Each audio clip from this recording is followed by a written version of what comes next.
Ok, vamos desvendar isso. Quem nos acompanha hoje precisa se preparar para um mergulho incrível.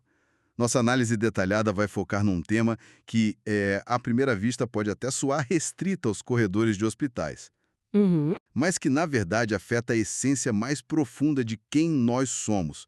O nosso tema de hoje é o exame neuropsicológico. E a nossa missão com essas fontes, Que são fantásticas, diga-se de passagem. absolutamente, fontes que cobrem desde registros médicos da antiguidade até casos clínicos contemporâneos muito impressionantes.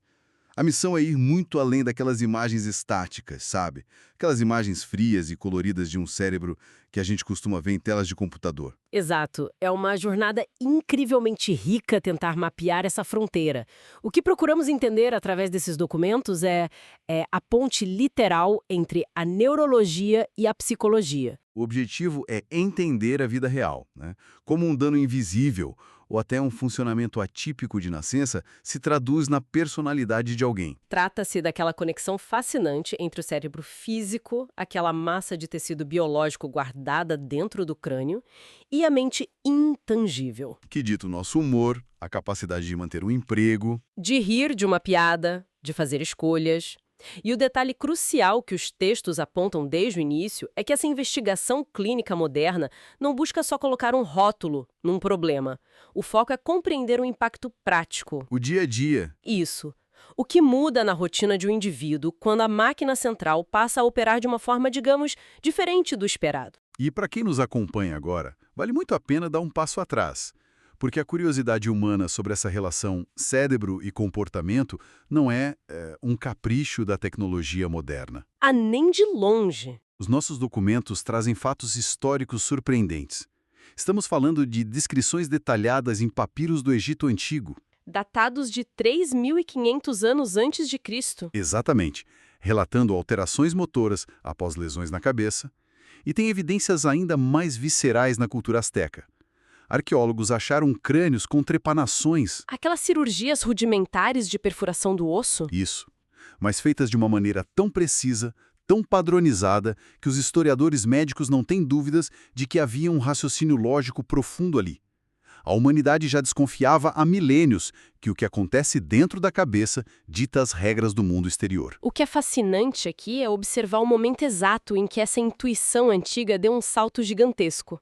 O momento em que virou uma ciência metodológica rigorosa. E foi no século XX, certo? Sim, impulsionado por um contexto muito sombrio, que foi a Segunda Guerra Mundial. Os documentos destacam um trabalho monumental de um pesquisador chamado Luria. Ah, esse nome aparece bastante. Muito.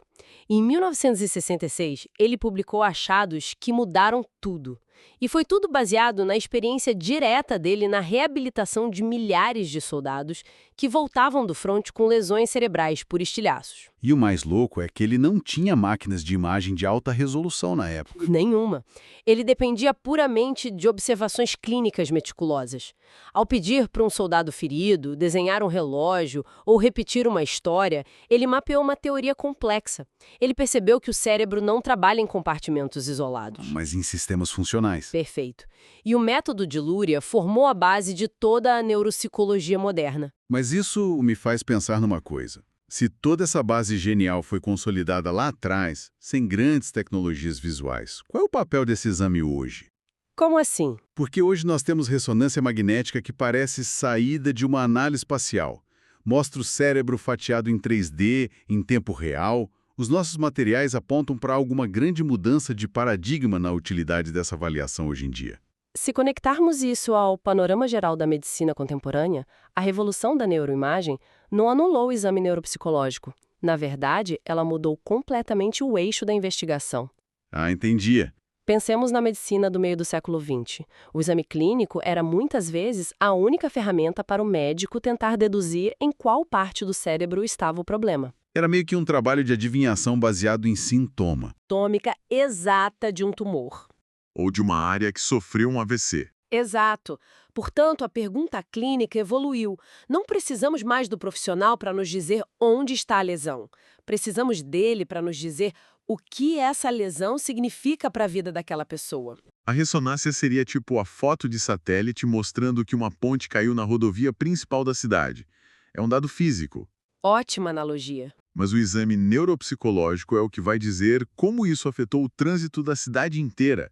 Se o comércio local faliu por causa do desvio, como está o nível de estresse dos motoristas? É exatamente isso. O exame avalia as consequências cognitivas e adaptação emocional. E isso reflete a nova visão da Organização Mundial da Saúde. A OMS revisou como classifica as doenças para não olhar só para a biologia. O foco atual inclui o conceito de incapacidade. As limitações reais nas atividades diárias. Sim, e as barreiras de participação social que aquela condição impõe. O foco saiu da doença no órgão e foi para a funcionalidade do sujeito na sociedade. É aqui que a coisa fica realmente interessante, porque os textos detalham o porquê um médico pediu que um paciente fique horas fazendo testes de memória hoje em dia. Os documentos mostram que o exame navega por várias frentes. Várias. Às vezes é puramente para auxiliar o diagnóstico. Outras vezes serve para prever o curso de uma doença, o tal do prognóstico, ou orientar tratamento. Tem também o planejamento da reabilitação. E pode até ajudar a decidir se alguém tem condições mentais de passar por uma cirurgia de alto risco. Mas tem uma frente que foge completamente do consultório médico e entra nos tribunais. A perícia forense. Essa é uma das aplicações mais complexas porque envolve decisões legais, direitos civis e muito dinheiro. Essa parte forense me chamou muita atenção. Tem um caso nas fontes que ilustra perfeitamente o perigo de julgarmos um livro pela capa. Trata-se de uma mulher de 28 anos. Envolvida numa disputa judicial com o próprio pai. Isso. O pai entrou na justiça para cortar o pagamento de uma pensão. O argumento dele parecia razoável. A filha já era uma adulta, deveria ser capaz de trabalhar e se sustentar.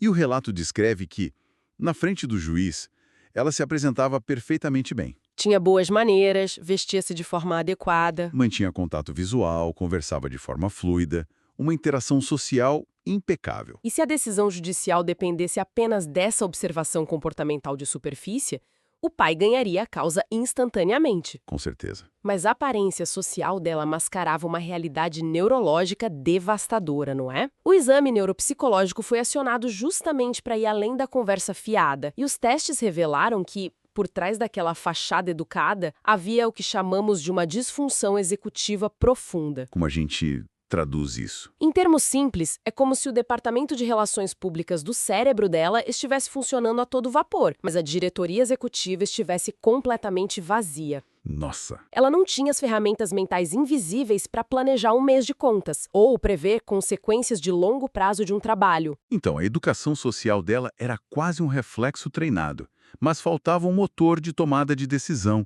A avaliação provou documentalmente ao juiz que ela era incapaz de se autogerenciar. E essa é a essência daquela visão da OMS. A ressonância não mostraria grandes alarmes. A entrevista mostrava uma pessoa polida. Mas a funcionalidade no mundo real era gravemente comprometida. Casos de mascaramento social em adultos são fascinantes. Mas isso me fez pensar muito sobre as crianças. Porque se uma adulta consegue esconder uma disfunção, tentar descobrir o que se passa na cabeça de uma criança em pleno desenvolvimento deve ser um trabalho de detetive absurdo. Sem dúvida, especialmente quando sintomas iguais escondem problemas totalmente diferentes. O grande desafio do diagnóstico infantil é evitar a armadilha do sintoma visível. Como assim? Duas crianças podem apresentar extrema agitação na sala de aula, dificuldade de focar e comportamento impulsivo. A observação leiga dirá que ambas têm o mesmo problema. Mas as causas subjacentes podem ser radicalmente distintas. O relato do menino de 7 anos nas fontes ilustra isso e é de partir o coração. Ele foi levado para avaliação porque a mãe e a escola não aguentavam mais. Ele era descrito como um verdadeiro turbilhão. Brincava sem parar, quebrava a regra sistematicamente. O instinto de qualquer adulto hoje é colocar o rótulo de TDAH, o transtorno de déficit de atenção com hiperatividade. E o menino estava absorvendo a frustração. O documento cita que ele se chamava de burro e, com 7 anos, chegou a verbalizar que queria morrer. O peso de carregar um comportamento que ele não controlava estava destruindo a autoestima da criança. E a hipótese de TDAH estava na mesa, respaldada por toda a desatenção. Mas os resultados revelaram um perfil peculiar, certo? Se conectarmos isso ao panorama geral, o menino tinha uma capacidade verbal excelente, mas ele ativamente fugia de qualquer tarefa que envolvesse habilidades visoespaciais. Ele se esquivava de copiar do quadro. Sim, E os testes mostraram que ele sabia recitar regras sociais verbalmente, mas falhava miseravelmente ao organizar cartões com histórias que dependiam de expressões faciais. Então o problema não era a falta de atenção primária. Os dados apontaram para um transtorno bipolar de início precoce. A aceleração incontrolável do pensamento e a instabilidade de humor eram as reais causas da agitação. A desatenção era consequência, não a causa. E estava associado a um transtorno de desenvolvimento não verbal. Exato. Tratar um quadro bipolar com medicamentos estimulantes clássicos para TDAH poderia piorar severamente os sintomas dele. O exame guiou para o caminho seguro. É assustador pensar no que aconteceria com a medicação errada. E os transtornos de desenvolvimento não desaparecem aos 18 anos. As fontes trazem o caso de um jovem de 21 anos, universitário brilhante. Intelectualmente um ponto fora da curva. Mas ele teve um colapso social. Era excessivamente metódico, sem filtro social, e não conseguia entender ironia ou metáfora. Levava tudo ao pé da letra. O sofrimento dele vinha da discrepância entre o intelecto altíssimo e a baixa cognição social. Os testes detalharam isso, traçando um perfil compatível com a síndrome de Asperger. O exame tirou o peso moral do ombro dele, porque as pessoas achavam que ele era rude de propósito. Temos também a história do rapaz de 27 anos que herdou um negócio da família. Ele não conseguia liderar porque falava pouco e a fala era atípica. O exame revelou memória péssima para rostos e dificuldade de reconhecer linguagem corporal e prosódia. Esse termo técnico, prosódia, é fundamental. É a música da nossa fala. A entonação, o ritmo que dá emoção às palavras. O cérebro dele não decodificava o tom de voz das pessoas. Para ele, todo mundo parecia estar lendo um roteiro monótono. O diagnóstico apontou para um transtorno de aprendizagem não verbal. A partir do laudo, a família pode treinar habilidades específicas com ele. Bom, até aqui mergulhamos no trabalho de detetive para cérebros que se desenvolveram de forma atípica desde cedo. Mas as fontes entram numa seara pesada, os danos físicos diretos, traumatismos, tumores. Isso levanta uma questão clínica vital sobre a temporalidade dos sintomas, a deterioração tardia. O senso comum sugere que sequelas de uma pancada na cabeça aparecem imediatamente. A pessoa vai para a UTI, tem alta e a família respira aliviada. Mas a neurobiologia é traiçoeira. Nossos documentos comprovam isso com um rapaz de 17 anos. Aos 11, ele sofreu um trauma craniano grave e ficou em coma, mas se recuperou de forma impressionante. 6 anos de estabilidade, aí de repente o comportamento despenca num abismo. Ele passou a ter solilóquios, falando sozinho, e ria de forma inapropriada. E o alerta vermelho da escola começou a ter reações agressivas e a se masturbar em público.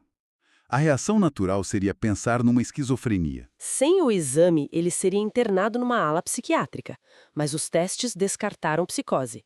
Flagraram uma queda abrupta na atenção e no nível de alerta, uma alteração grave na neurodinâmica córtico-subcortical. Para traduzir isso, é como se a sala de máquinas do cérebro estivesse perdendo conexão com a sala de controle. E a suspeitar de hidrocefalia tardia, um acúmulo de pressão de líquido anos após o impacto. A raiz era estrutural, precisava de neurologia, não de psiquiatria. Esse caso mostra a avaliação salvando de um erro médico. Sem dúvida. Mas tem o uso preventivo. Dentro do centro cirúrgico, o relato de senhor de 61 anos que era hiperativo e de repente perdeu toda a energia e foi para a cama. A ressonância encontrou um tumor no lobo temporal direito. A decisão óbvia seria operar. Mas ele era canhoto. E esse detalhe muda tudo. Na maioria dos destros, a linguagem fica do lado esquerdo. Em canhotos, pode estar do lado direito ou dividida. O dilema era aterrorizante: tirar o tumor e arriscar deixá-lo sem fala para o resto da vida. Como se mapeia a linguagem antes do bisturi? Com o teste de WADA, ou amital sódico, a equipe injeta um anestésico e adormece metade do cérebro com o paciente acordado. E o neuropsicólogo faz perguntas rápidas. Sim. No caso dele, os testes comprovaram que a linguagem estava segura no lado esquerdo, o lado direito lidava com habilidades visuais que já estavam prejudicadas. Isso deu sinal verde para a cirurgia com margem de segurança. Então, o que tudo isso significa no fim das contas? Para quem ouve falar de tumores e hidrocefalia, pode dar a impressão de que o exame é um mensageiro de tragédias. Mas é o oposto, não é? Totalmente o oposto. O laudo não é uma sentença, é o mapa cartográfico para a recuperação. E os documentos trazem o estudo clássico de Cope e colaboradores de 1991. Eles acompanharam 173 pacientes com lesões severas, inseridos num programa de reabilitação intensiva guiado pelo exame durante 24 meses. E os números são incríveis. Um aumento de 50% de pacientes que voltaram a morar em suas próprias casas. Mas o dado que mais grita é que antes da reabilitação, 92,3% desses pacientes eram considerados improdutivos e dependentes. Após 24 meses, o número despencou para 27,6%. A mudança na qualidade de vida é imensurável. E tem um impacto financeiro. Pacientes não reabilitados exigem cuidados intensivos constantes. Os cálculos apontam uma economia de recursos na casa de impressionantes $41 mil por ano por paciente. Investir no mapeamento e na reabilitação é a decisão mais inteligente que uma sociedade pode tomar. Isso sintetiza o arco da discussão. A neuropsicologia não é abstração, é a ferramenta tradutora definitiva do comportamento humano. É ela que dá nome e laudo para dificuldades que a sociedade descartava como falta de força de vontade ou esquisitice. Ela resgata a história do paciente. E analisando o peso de tudo isso, há um detalhe estatístico sutil, mas alarmante nos materiais, focado no Brasil. A população com mais de 60 anos vai crescer a uma taxa 8 vezes maior do que a população abaixo de 15 anos. Um envelhecimento populacional vertiginoso. A matemática nos diz que ocorrerá uma multiplicação de déficits cognitivos e demências. Milhões de cérebros terão funções executivas alteradas. A reflexão que fica é: as nossas engrenagens sociais estão prontas? Nossas leis trabalhistas, aplicativos de banco, foram desenhados para um mundo de agilidade mental. Nossa sociedade está preparada para um futuro onde a limitação cognitiva será a regra e não a exceção? Essa é a grande provocação final para pensarmos. É uma reflexão vital, que transcende a medicina. Agradecemos imensamente a companhia de todos os nossos ouvintes por mergulharem conosco nessas profundezas sobre a mente humana. Mantenham a curiosidade acesa e continuem questionando o mundo ao redor. Até a próxima!